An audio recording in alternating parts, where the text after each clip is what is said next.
በቤተሰቧ ተጥላ የነበረችው በስቃይ የተመታችው ልጅ ፊርዶስ ከሳውዲ። ይህ የቀልብ ዶክተር ድምፅ ነው። አልሐምዱሊላህ። ታካሚዎቻችን የሚድኑ በእኛ ኃይል እንዳይመስሎት፣ በአላህ ኃይል ብቻና ብቻ ነው።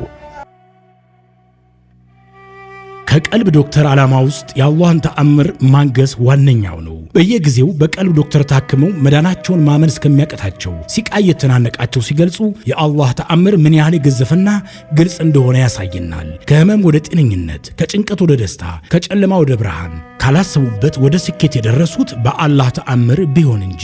ልብ ለአላህ እጅ የሰጠና የተናነሰ ሲሆን ግልጽ ይሆናል።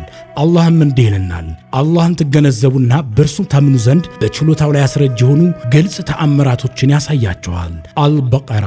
ኑ በአላህ ቃል የአላህን ተአምር እናግስ። ሕክምና ማግኘት ሲፈልጉ ይሄንን ሊንክ ይጫኑ።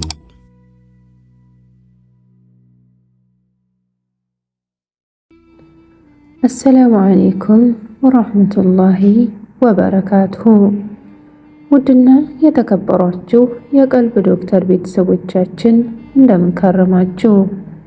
በያላችሁበት የአላህ ህዝነት፣ ረህመት፣ ጥበቃው አይለያችሁ እያልኩኝ ይህ ዘወትር ቅዳሜና እሁድ ወደ እናንተ ይዘንላችሁ የምንቀርበው በቀልብ ዶክተር ኡስታዞች ሰበብ ታክመው የዳኑ የእህት የወንድሞቻችንን እውነተኛ አሳዛኝ ልብ አንጠልጣይ ታሪካቸውን ነውና ለዛሬም እጅግ የሚያሳዝን በቤተሰቧ ተጥላ የነበረችው በስቃይ የተመታችው ልጅ ፊርዶስ ከሳውዲ ክፍል 4።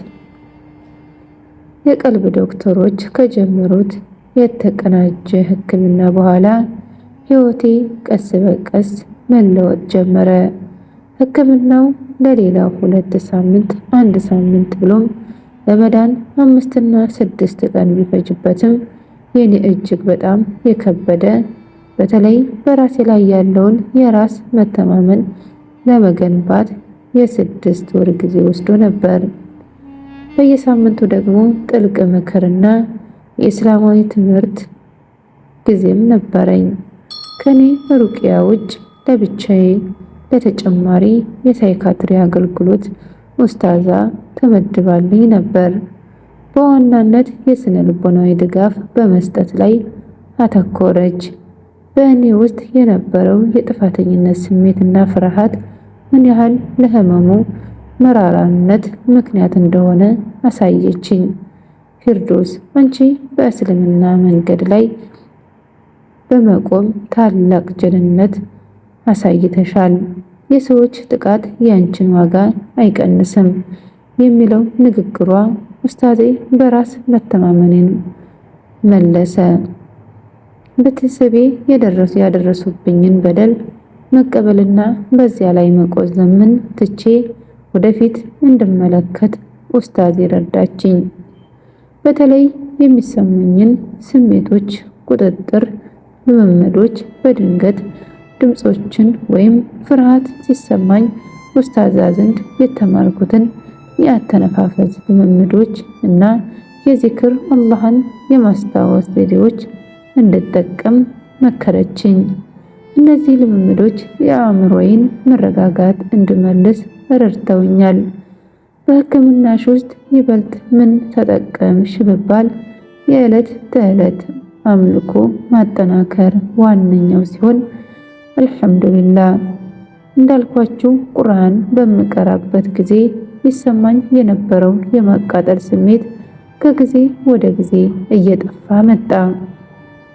ኡስታዜ አቡ ሙሳ ደግሞ በሩቅያ ሕክምና ወቅት የነገሩኝን የጧትና የማታ አዝካሮች፣ የጥበቃ ጸሎቶች ሁልጊዜ ማድረግ ጀመርኩ።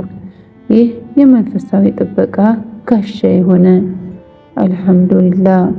በዚህ ተስፋ አስቆራጭ ጊዜ በሕክምናው ሂደት ውስጥ የውስጤ ህመሞች ቀስ በቀስ መላቀቅ ጀመሩ።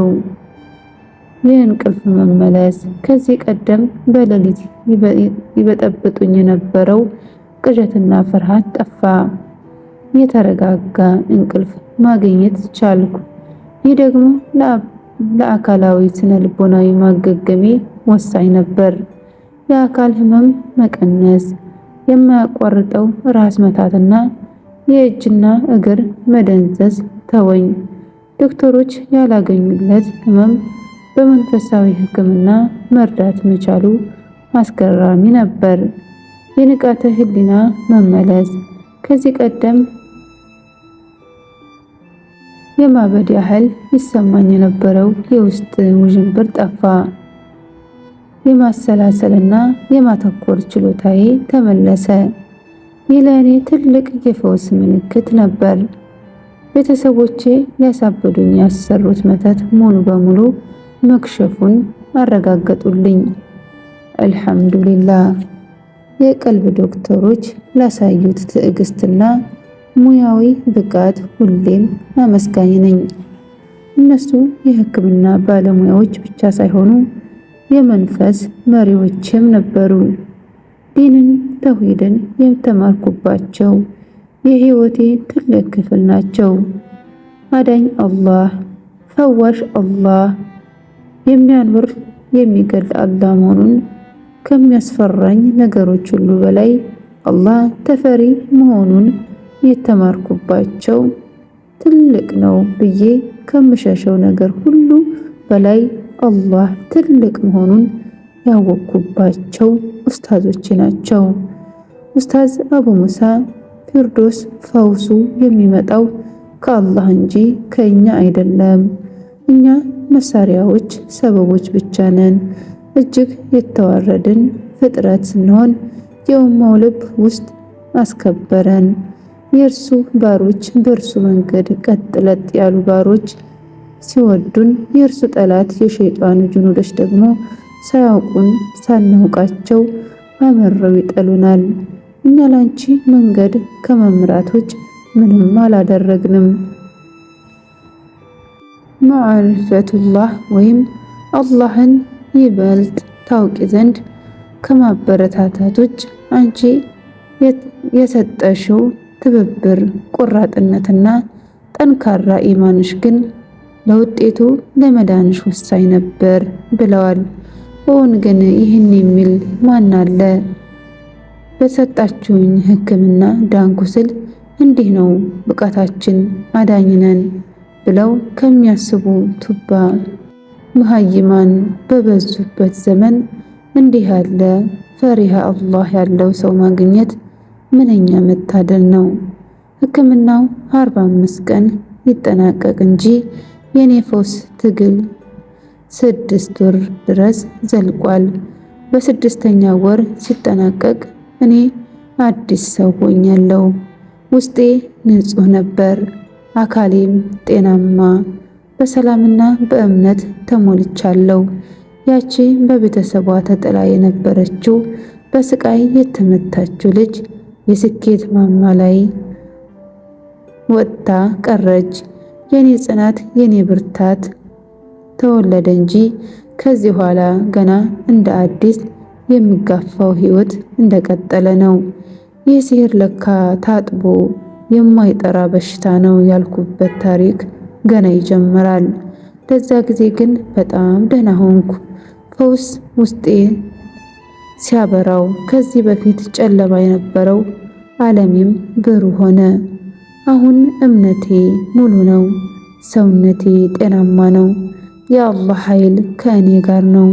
በህይወቴ ውስጥ አዲስ ምዕራፍ ተከፈተ። ግን ፈተናው ሙሉ በሙሉ አልቆመም ነበር። የቀልብ ዶክተሮች ሕክምና ተጠናቅቆ ወደ ሙሉ ጤንነት ከተመለስኩ በኋላ በሳዑዲ ምድር ያለኝ ህይወት ፍጹም የተለየ ሆነ። አሁን ራሴን የምችል፣ በእምነቴ ላይ የጸናሁና በራስ መተማመን የተሞላው ወጣት ሆኛለሁ። ከዚህ በፊት የነበረው ድብርት፣ ፍርሃትና የአካል ህመም ሁሉ ከእኔ ተወግዷል። በሳውዲ አረቢያ ለስራ ከሄድኩ ከ2 ዓመታት በኋላ በስራ ቦታዬ በኩል ከኢትዮጵያዊ እህቶች ጋር ጥሩ ግንኙነት መስርቼ ነበር። እነርሱም የእኔን ታሪክ ያውቁ ነበር። የቤተሰብ መከራዬን፣ እስልምናን መቀበሌንና የመተት ስቃዬን በእናንተ ዘንድ ታክሜ መዳኔን ጭምር። ከነዚያ እህቶች አንዷ ወደ አእምሮዬ ሰላምና መረጋጋት ከተመለሰ በኋላ ስለ አንድ ጥሩ ሰው ነገረችኝ። ስሙንም የነገረችኝ ሲሆን እርሱም ከኢትዮጵያውያን የመጣና በጅዳ ውስጥ በግል ድርጅት ውስጥ የሚሰራ ቆራጥ ሙስሊም ነበር። ስለኔ ሁኔታ በሰፊው ሰምቶ ነበር። ታሪኬ ስላስደነቀውና በእምነቴ ላይ ያሳየሁት ጽናት ስለማረከው እኔን ለማግባት ፍላጎት እንዳለው ለመግለጽ ወሰነ። ከባሌ ጋር በሸርዓዊ መንገድ በስልክ ተመካክረን በንግግራችን ወቅት እርሱም ምን ያህል አላህን እንደሚፈራ ምን ያህል ሩህሩህ እንደሆነና የኔን ያለፈ ታሪክ ለመቀበል ዝግጁ እንደሆነ ተረዳው። ፊርዶስ አንቺ የዚህን ዓለም ፈተና በኢማንሽ ያሸነፍሽ ጀግና ነሽ። የቤተሰብሽ ጥቃት ያንቺን ዋጋ አይቀንስም። እኔ የምፈልገው ኢማንሽ የገነባውን ንጹህ ልብሽ ነው አለኝ። ይህ ቃል ሁሌም በልቤ ውስጥ የደስታ ምንጭ ነው። በዚህ መልኩ በረካ ያላት ጋብቻ ተመሰረተ። ሳውዲ ውስጥ ከነበረኝ የሥራ ቦታ በመውጣት ከሱ ጋር የራሳችንን ህይወት መምራት ጀመርን። ያኔ እኔ የ24 ዓመት ወጣት ነበርኩ። የታችን ታሪክ ክፍል 4 ይሄን ይመስል ነበር።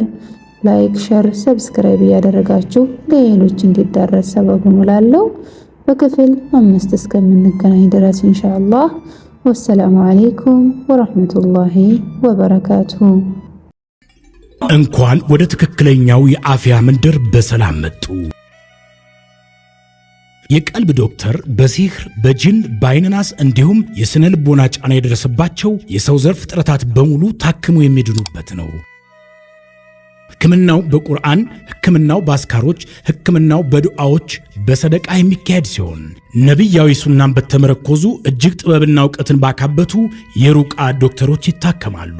እወቁ፣ ሕክምናው ሸሪዓዊ ብቻ ነው። አያምልጦት፣ እድሉን ይጠቀሙ። ባሉበት ሆነው ራስዎን ያክሙ። ሕክምና ማግኘት ሲፈልጉ ተከታዩን ሊንክ ይጫኑ።